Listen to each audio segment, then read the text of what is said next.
Hi ಸ್ನೇಹಿತರೆ, ಎಲ್ಲರಿಗೂ ನಮಸ್ತೆ. Welcome back to my channel Eshanna Jakkanahalli. ಸ್ನೇಹಿತರೆ, ಕುಂಭಮೇಳದ ಬಗ್ಗೆ ಸ್ವಲ್ಪ ಮಾತಾಡೋಣ ಅಂತ ಬಂದೆ.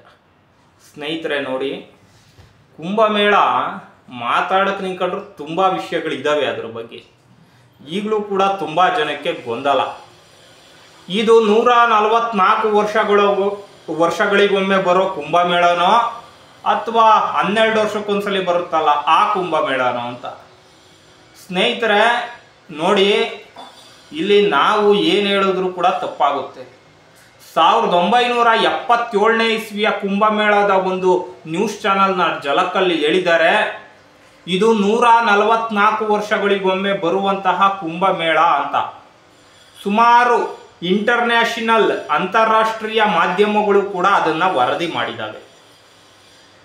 ಏನಂತ, ಇದು 144 ವರ್ಷಗಳಿಗೊಮ್ಮೆ ಬರುವ ಕುಂಭಮೇಳ. 1977ರಿಂದ 144 ವರ್ಷನ ಲೆಕ್ಕ ಹಾಕಿದ್ರೆ 2121 ವರ್ಷ. 2121ಕ್ಕೆ ಆಗಬೇಕು. ಆದರೆ ಇವರು ಇಲ್ಲ, ಇದೇ 144 ವರ್ಷಕ್ಕೊಂದ್ಸಲಿ ಬರುವಂತ ಕುಂಭಮೇಳ ಅಂತ ಹೇಳಿಬಿಟ್ಟು ಹೇಳ್ತಾ ಇದ್ದಾರೆ. ಈಗ ಅದ್ರ ಬಗ್ಗೆ ಹೇಳೋಕೆ ಹೋದ್ರೆ ಅಂದ್ರೆ ಅಂತಾರೆ ಬಿಡು, ಈ ಥರ ಆಗುತ್ತೆ. ಬಟ್ ಅವ್ರವ್ರ ಇಷ್ಟ, ಏನಾದರೂ ಹೊಂದ್ಕೋಬೋದು. ಕೆಲವ್ರು ಹೇಳ್ತಾರೆ ಅದೇನೋ ಗ್ರಹಗಳೆಲ್ಲ ಒಟ್ಟಿಗೆ ಬಂದವಂತೆ ಈಗ, ಅದಕ್ಕೆ ಆ ಥರ. ಓಕೆ, ನಿಮ್ಮ ಭಕ್ತಿ ಏನು ಬೇಕಾದರೂ ಮಾಡ್ಕೋಬೋದು. ಆದರೆ ಅಕಾರ್ಡಿಂಗ್ ಟು ಡಾಕ್ಯುಮೆಂಟ್ರಿ, ದಾಖಲಾತಿಗಳ ಪ್ರಕಾರ ಇದು 144 ವರ್ಷಗಳಿಗೊಮ್ಮೆ ಬರುವಂತಹ ಕುಂಭಮೇಳ ಅಲ್ಲ. ಇದು 12 ವರ್ಷಕ್ಕೆ ಬರುವಂತಹ ಸಾಮಾನ್ಯ ಕುಂಭಮೇಳ ಬರುತ್ತಲ್ಲ ಅದು. ಸ್ನೇಹಿತರೆ, ಮತ್ತೆ ಕುಂಭಮೇಳಕ್ಕೆ ಇವಾಗ ಹೋಗಬೇಕೋ ಬೇಡವೋ ನೋಡಿ. ಸ್ನೇಹಿತರೆ, ಕುಂಭಮೇಳಕ್ಕೆ 40 ಕೋಟಿ ಜನರ ನಿರೀಕ್ಷೆ ಇತ್ತು. 40 ಕೋಟಿ ಜನ ಬರ್ಬೋದು ಅಂತ. ಆದರೆ ಈಗಾಗಲೇ 40 ಕೋಟಿ ಮೀರಿ ಹೊರಟೋಗ್ಬಿಟ್ಟವ್ರೆ. 60 ಕೋಟಿ ಆಗಬಹುದೇನೋ ಅನ್ನೋ ಥರ ಇದೆ. ಹೀಗಿರುವಾಗ ನಾವುಗಳು ಅಲ್ಲಿಗೆ ಹೋಗೋದೇನು ತಪ್ಪಿಲ್ಲ, ಹೋಗಿ ಸ್ನಾನ ಮಾಡ್ಕೊಳ್ಳಿ ಬನ್ನಿ. ಆದರೆ ಇದು ಬಡವರ ಕುಂಭಮೇಳನ, ಬಡವ್ರ ಕೈಲಿ ಹೋಗೋಕ್ಕಾಗುತ್ತಾ? ಅಲ್ಲಿಗೆ ಹೋಗಿ ತುಂಬ ಜನ ಹೇಳ್ತಾ ಇದ್ರಲ್ಲ, 70,000 ರೂಪಾಯಿ ಇದೆ ಒಂದೊಂದು ರೂಮ್ ರೆಂಟು, ಆಗಿದೆ ಹೀಗಿದೆ ಅಂತ. ಅಷ್ಟೆಲ್ಲ ಕೊಟ್ಟು ಉಳ್ಕೊಳ್ಳಿಕ್ಕಾಗುತ್ತಾ?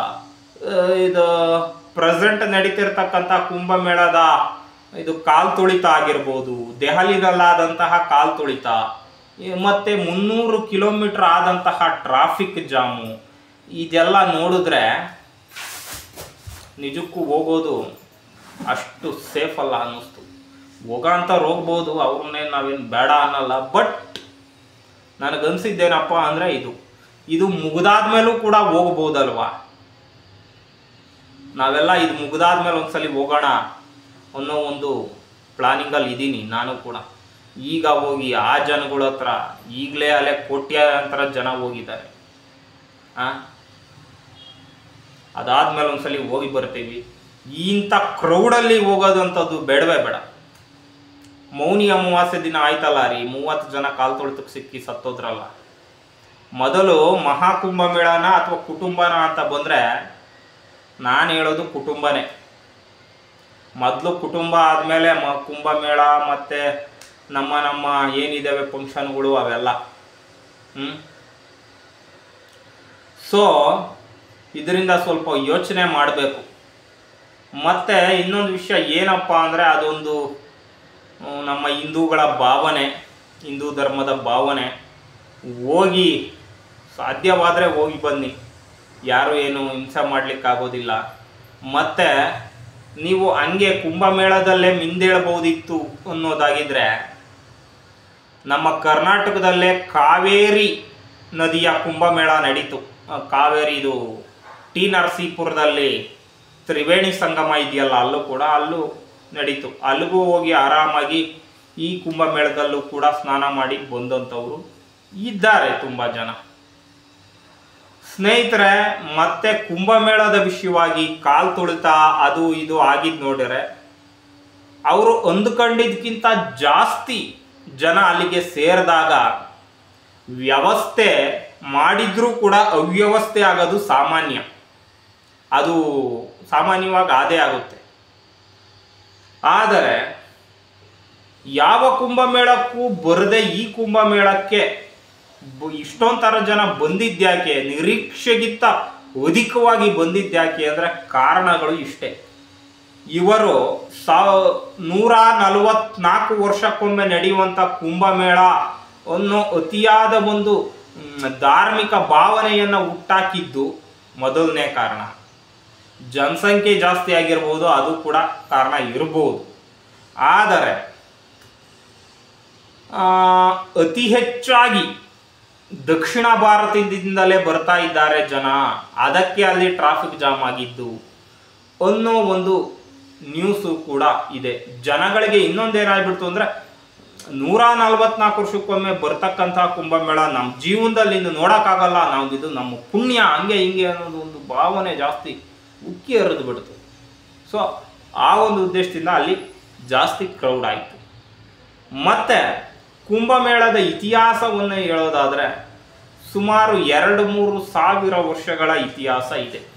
ಗುಪ್ತರ ಕಾಲದಲ್ಲಿ, ಮೌರ್ಯರ ಕಾಲದಲ್ಲೂ ಕೂಡ ಕುಂಭಮೇಳ ನಡೆದಿತ್ತು ಅನ್ನೋದಕ್ಕೆ ಉದಾಹರಣೆಗಳಿದ್ದಾವೆ. ಕೆಲವರು ಹೇಳ್ತಾರೆ ಇಲ್ಲ, ಇದು ಯುಎನ್ ಸಾಂಗ್ ಬಂದಿದ್ನಲ್ಲ ಹರ್ಷವರ್ಧನನ ಆಸ್ಥಾನಕ್ಕೆ ಯುಎನ್ ಸಾಂಗ್ ಬಂದಿದ್ನಲ್ಲ, ಅಲ್ಲಿಂದ ಕಂಟಿನ್ಯೂ ಆಯಿತು ಅಂತ ಕೆಲವರು ಹೇಳ್ತಾರೆ. ಅದು ಹಾಗಲ್ಲ. ಆ ಯುಎನ್ ಸಾಂಗ್ ಬರೋದಕ್ಕಿಂತ ಮುಂಚೆಯಿಂದಲೂ ಕುಂಭಮೇಳ ನಡೀತಿತ್ತು.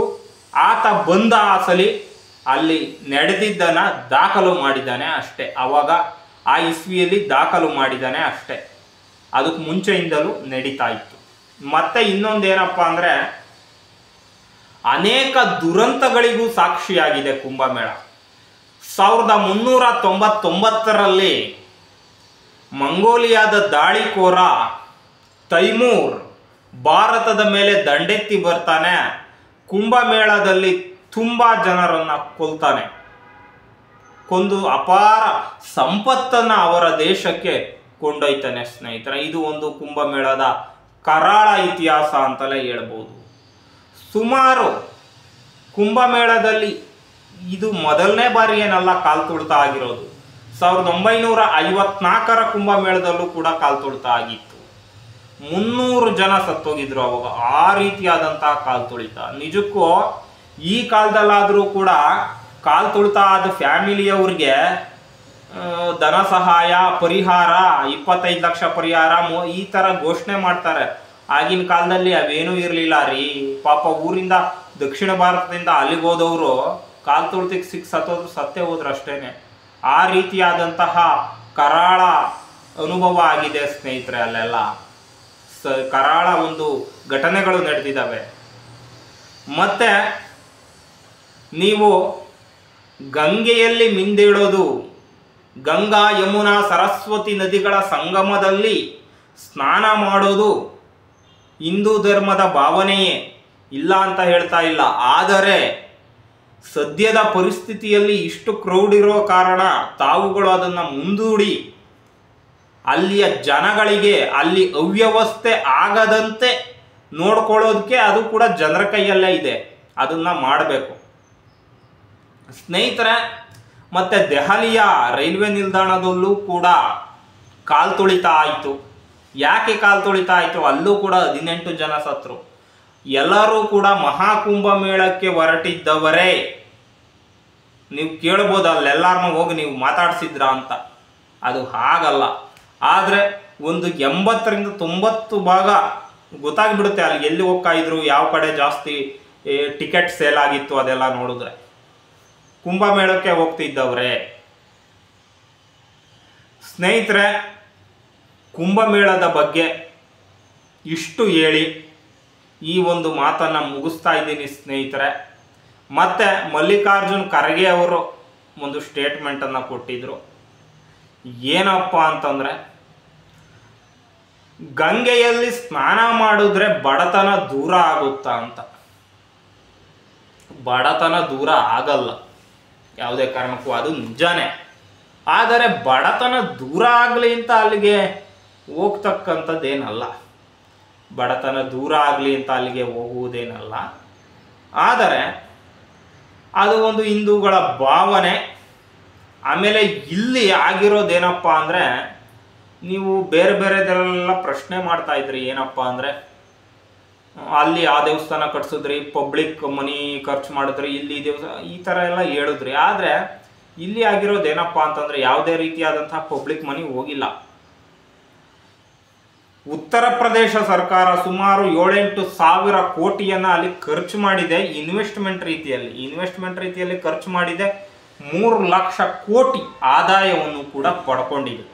ಇದರಿಂದ ಯಾವುದೇ ತರಹದ ಪಬ್ಲಿಕ್ ಮನಿ ವೇಸ್ಟ್ ಆಯಿತು, ಸಾರ್ವಜನಿಕರ ತೆರಿಗೆ ಹಣ ವೇಸ್ಟ್ ಆಯಿತು ಅಂತಕ್ಕಂಥ ಯಾವುದೇ ರೀತಿಯಾದಂಥ ಸಂಭವ ಇಲ್ಲ ಅಂತ ಹೇಳ್ತಾ ಈ ಒಂದು ವಿಡಿಯೋವನ್ನು ಇಲ್ಲಿಗೆ ಮುಗಿಸ್ತಾ ಇದ್ದೀನಿ. ಈ ವಿಡಿಯೋ ಇಷ್ಟ ಆಗಿದೆ ಅನ್ಕೊತೀನಿ. ಇಷ್ಟ ಆಗಿದ್ರೆ ಪ್ಲೀಸ್ ನನ್ನ ಚಾನಲ್ಗೆ ಸಬ್ಸ್ಕ್ರೈಬ್ ಮಾಡಿ, ಮತ್ತೆ ಪಕ್ಕದಲ್ಲಿರುವ ಬೆಲ್ ಐಕಾನನ್ನು ಪ್ರೆಸ್ ಮಾಡಿ ಅಂತ ಹೇಳ್ತಾ ಈ ಒಂದು ವಿಡಿಯೋ ಮುಗಿಸ್ತಾ ಇದ್ದೀನಿ. ಜೈ ಹಿಂದ್, ಜೈ ಕರ್ನಾಟಕ.